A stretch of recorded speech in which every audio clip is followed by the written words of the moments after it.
Hey everyone, welcome back. Today, we're tackling a straightforward guide on how to withdraw XDC from Bitrue to your Trezor wallet in 2025. Whether you're new to crypto or just need a quick refresh, this step-by-step tutorial will help you move your assets securely and efficiently. XDC is a popular blockchain token, and transferring it to a hardware wallet like Trezor adds an extra layer of security against online threats. So, let's dive right in and get you set up in no time. First things first, make sure your Trezor wallet is ready to go. If you haven't already, connect your Trezor device to your computer via USB and open the Trezor Suite app. You'll need to unlock it with your PIN and navigate to the XDC wallet section. Double-check that your Trezor firmware is up to date, as 2025 might bring some new updates for better compatibility. Next, log into your Bitrue account on their official website or app. Once you're in, head over to the Wallets or Assets section and find your XDC balance.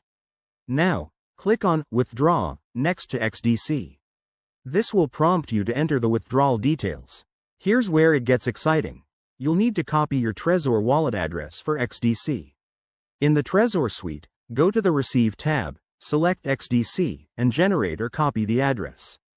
Paste this address into the withdrawal form on Bitrue. Don't forget to enter the amount you want to withdraw. Always leave a little extra for network fees to avoid any issues. Before you hit confirm, verify everything twice.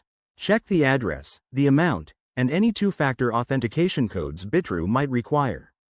Once you're sure, click Withdraw and wait for the transaction to process. This usually takes a few minutes, depending on network congestion. Once it's done, head back to your Trezor suite and refresh the wallet. You should see your XDC balance update. Congrats! You've successfully withdrawn your assets. Remember, crypto transactions are irreversible, so always double-check to stay safe. Thanks for watching. If this helped, give it a like and subscribe for more crypto tips. Drop your questions in the comments below, and I'll see you in the next video. Stay secure out there.